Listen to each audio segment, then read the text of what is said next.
Hey, hold on. Before you continue this video, quick disclaimer. When I originally recorded this video, there was only the Phase 4 announcement from Comic-Con that was given to us. Through time of editing this, there are some bits of this video I recorded around the weekend of D23, where we got some new announcements and some new content. So just keep in mind, there's developing news about each and every movie and show that's coming out for Marvel. So if I don't get to something in this video, just be aware it's because it's always developing and I may not get to every single thing. We good? We good? All right. Just go to the video. Enjoy.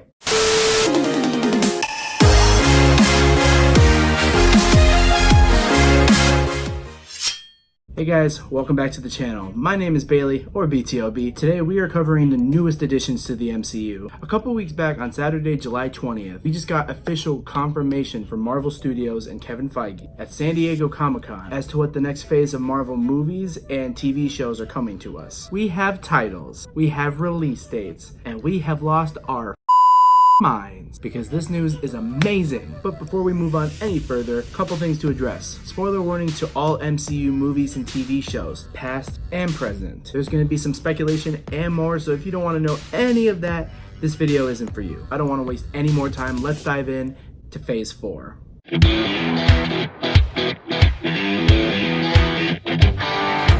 Alright, so first up on the roster for Phase 4 is going to be the first movie that we're getting since Spider-Man Far From Home, and that's going to be Black Widow. Yes, we're finally getting a Black Widow movie, because why not? For me personally, I always thought Hawkeye and Black Widow didn't really need a movie, maybe some more character development and maybe some more focus in the Avengers movies, but they shined in those movies, whereas their own solo projects might not be the best idea. That being said, that's meant for more back in the day during Phase 1 where they had solo movies for every single character. Now, we've gone past Endgame. What else is left for these characters? So obviously we're going to have Scarlett Johansson come back to play Natasha Romanoff, aka Black Widow. New additions to the cast are David Harbour as Alexei Shostakov, aka Red Guardian, sort of Russia's answer to Captain America. Florence Pugh as Yelena Belova, who at one point in the comics became a successor to Black Widow. The amazing Rachel Weisz as Milena. O.T. Fag Bentley as Mason, a contact of Natasha before she was part of S.H.I.E.L.D., and possibly a love interest. Next up, we have Ray Winstone playing a to-be-announced role. We don't have an actor yet, but we do have it listed that Tony Masters, aka Taskmaster, is going to be in the Black Widow movie. Perfect fit for the character.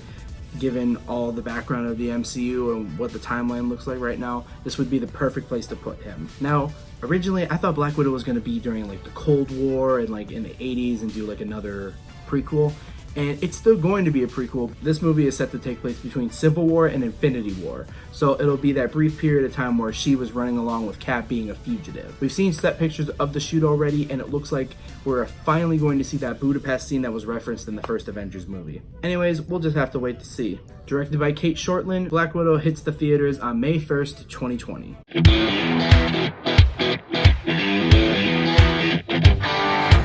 Next up, we have our new franchise with new characters in the Eternals. As Kevin Feige said, it's something entirely new to the MCU. A group of immortals who have been on Earth for 35,000 years. They've been amongst the MCU, but we haven't met them yet. He also described them as very Jack Kirby. Quick side note, Jack Kirby was a very famous, one of the most famous comic book artists of all time, who worked very closely with Stan Lee and helped to make amazing characters such as Spider-Man and Doctor Strange. His art style was crazy and obscure and something you would see from movies such as Thor Ragnarok and the Guardians films. The casting list for the Eternals goes something like this. Richard Madden as Icarus, Kumail Nanjiani as Kingo, Lauren Ridloff as Makkari. Not only will she be a gender-bent version of the character from the comics, she's also the first deaf hero in the MCU, so props to you, Marvel. Brian Tyree Henry as Phastos, a character known for his intelligence. Salma Hayek as Ajax, described as the leader of the Eternals. Leah McHugh as Sprite, and Don Lee as Gilgamesh. Here I was thinking Yondu was a strange name. Oh, and we can't forget, Angelina Jolie is playing Thena. I don't know who that is, but lit. Gemma Chan, originally who played Minerva in Captain Marvel, will now be playing the Eternal Cersei. Another new cast addition is Barry Keoghan playing the evil Eternal Druig. I don't really picture this actor as a villainous type, but I also don't know a lot of his work, so hopefully he can surprise me with this movie. The last cast addition that we have is Kit Harington of Game of Thrones fame, who will be playing the non-Eternal character, Black Knight.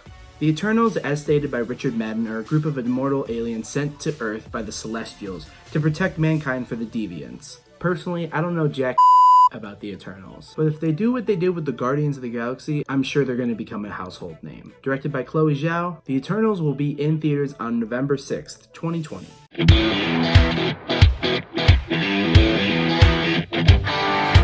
So not only did we get confirmation about new movies, we're also getting new shows. These shows are going to appear on the Disney Plus streaming service launching in the fall. The first of these series will be The Falcon and the Winter Soldier. This show is going to follow the title characters after the events of Avengers Endgame, with Falcon taking up the mantle of Captain America, and the two dealing with the return of Baron Zemo from Civil War. Anthony Mackie, Sebastian Stan, and Daniel Bruhl will all be returning in the roles. We now know that Emily Van Camp will return to reprise her role as Sharon Carter, aka Agent 13. It's also been revealed that Wyatt Russell is going to be playing a character named John Walker, who was known in the comics as Super Patriot and then went along to become US Agent. Feige asked to report something about his character and he declined as to keep secrecy. This show is going to debut on the Disney Plus service around August to late fall of 2020.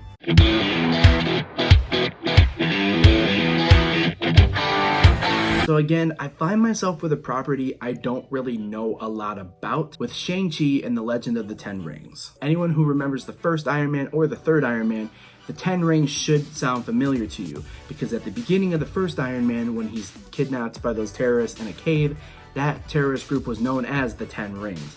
And in Iron Man 3, the Mandarin, who turned out to just be an actor hired by Aldrich Killian, revealed later in the short All Hail the King that the Mandarin is very real and upset that someone's using his name. Simu Liu will be playing the title character of Shang-Chi. Tony Leung will be playing the Mandarin, who in some rumors apparently will be his father, no clue. Awkwafina is also in the film and a yet-to-be-revealed female lead. So as of right now, not much is really known about Shang-Chi, but we'll learn more closer to the film's release. Directed by Destin Daniel Cretton, Shang-Chi and the Legend of the Ten Rings will be in theaters February 12th, 2021.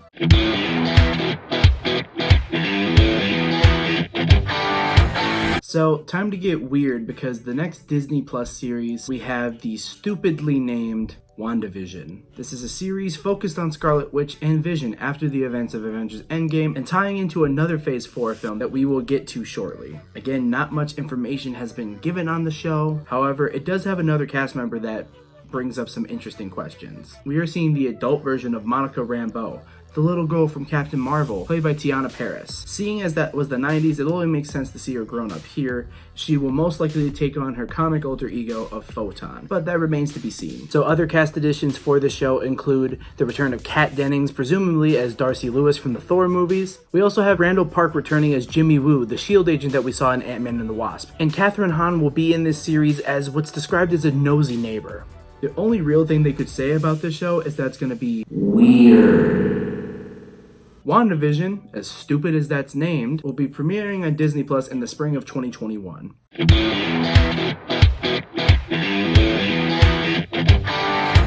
And we have ourselves yet another Disney Plus series, this time in Loki. Tom Hiddleston returns as the God of Mischief, and this series is supposedly going to follow Loki in Avengers Endgame that gets the Tesseract and then disappears. It didn't say at Comic-Con, but, and I could be wrong, as far as I know, he's going to be going back in time. I saw some concept art online about him going to 1975 Earth, so maybe that's where he's going, maybe it's somewhere even farther back. It really is up in the air at the moment. Now, this isn't the Loki that died in Infinity War. He hasn't really grown into the anti-hero or redeemed villain we love him as now. He's going to be as he was at the beginning of the MCU. One that we all hated to love, that took over New York in the first Avengers movie. We are in for a treat when this show also debuts in the spring of 2021.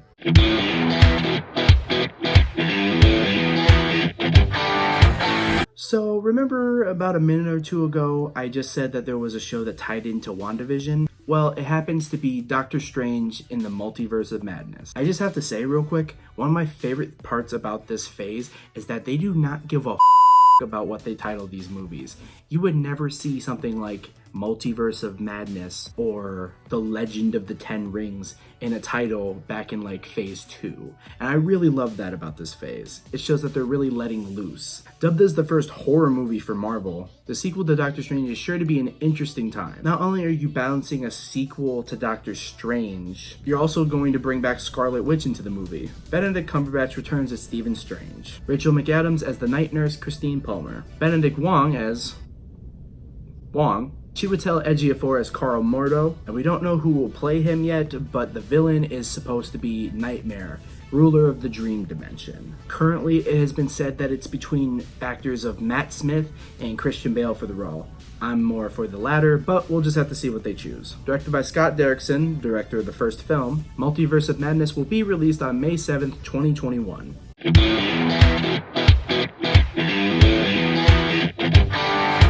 So one of my most anticipated shows that they have announced for Disney Plus is the animated series called What If. The show will center around the Watcher, played by the amazing Jeffrey Wright, as we see different alternate versions of the MCU. So the first episode, for example, is said to be about what if Peggy Carter got the super soldier serum instead of Steve Rogers. Every episode will be a what if scenario. And best of all, almost all of the original voice actors from the films will return to voice their characters, like Chris Evans, Josh Brolin, and Jeremy Renner. They released some concept art, some of it being about what if Sharon Carter became Captain America like we stated earlier in the video, but now we also know that they're going to do the Marvel Zombies storyline in an episode. That's just awesome. I cannot wait to see how that turns out. The show is sure to be a sight to see, and we will see it when it premieres on the Disney Plus service in summer of 2021.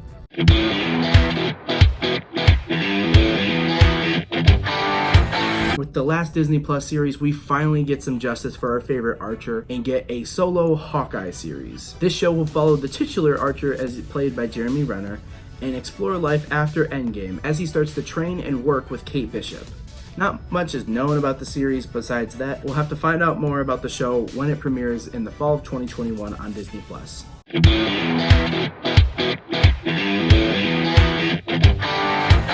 Okay, I know I've said it a lot throughout this video that I'm excited for this, I'm excited to see this. This is the biggest announcement to me out of all of the announcements they gave at the Phase 4 panel this year at Comic-Con. They're getting Thor Love and Thunder. That's right, a fourth Thor. I didn't think we were going to get a fourth one. Captain America didn't get a fourth one. Iron Man didn't get a fourth one. I sure as hell didn't think Thor was going to get a fourth one. But seeing the success of what Ragnarok was like, with Taika Waititi as the director, it only made sense to bring them back one more time. We will see the return of Chris Hemsworth as Thor, Tessa Thompson as Valkyrie, who is now going to be the first officially open character in the MCU, as in the first real LGBTQ representative of the MCU. The details of the story have been pretty scarce, but Taika Waititi did say he's taking elements from the Mighty Thor plotline. And for those of you who don't know, that means we're seeing the return of Jane Foster. So they got Natalie Portman, who did not want to be in another Thor movie, to come back and play the Mighty Thor, which means Jane Foster will pick up Mjolnir and get Thor's powers. That is going to be lit, and I cannot believe that we're actually getting Natalie Portman back. And I know what I'm doing for my birthday that year, because Thor Love and Thunder will be released on November 5th, 2021.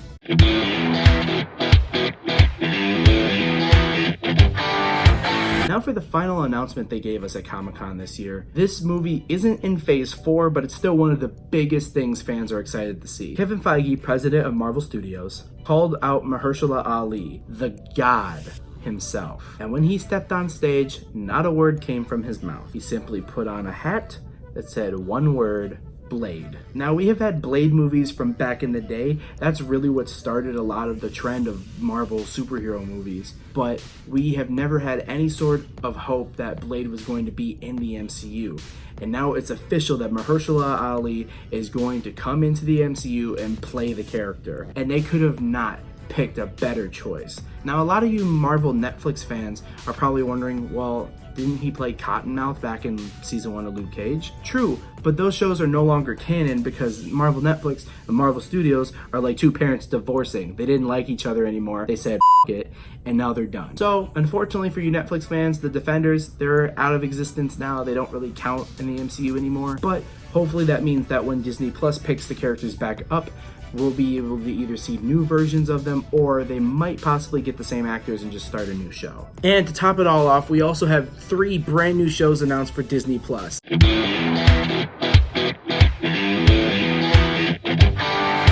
The first of the 3 new shows that they announced at D23 was SheHulk. For those of you who don't know who SheHulk is, her name is Jennifer Walters. She's Bruce Banner's cousin who turns out to be an attorney, and after an accident, the only blood that she could get for a transfusion is from her cousin Bruce, whose already gamma-altered blood transformed her into She-Hulk. Now, she has the exact same powers as Hulk, but she's able to retain both her Hulk form while also keeping her intelligence. It's kind of like what Bruce Banner was like at the end of Endgame.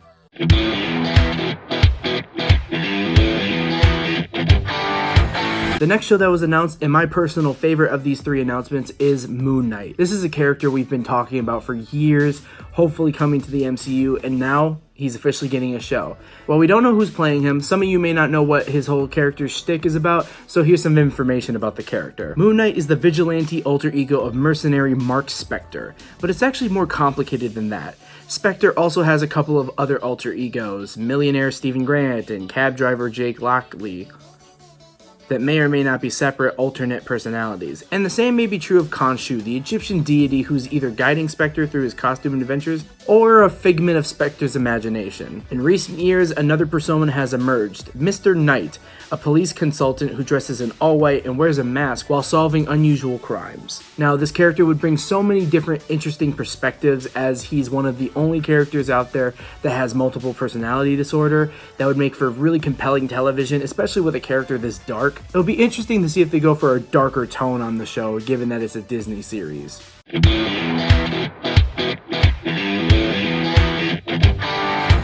The last of these shows that were announced was Miss Marvel. Now, this show is going to focus on this girl named Kamala Khan, who's Captain Marvel's biggest fan. And this show is really going to give us a taste of what it's like to have an Inhuman character as the lead, without it being Agents of S.H.I.E.L.D. or that god-awful Inhuman show that nobody remembers from about a year or 2 back.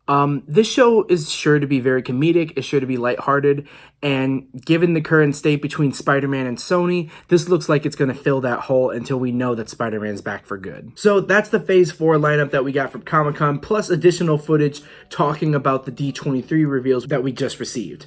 So like I said at the beginning of this video, from the time that I actually took to film this video and then film additional scenes and edit and produce it, there's going to be new developments in each and every story. So if I didn't get to something, I do apologize, but I hope you enjoyed the video. Please leave a like if you did. Drop a comment down below, see what you want me to review, react, or just talk about next. And finally, please don't forget to hit the bell for post notifications to stay up to date with all my channel has to offer.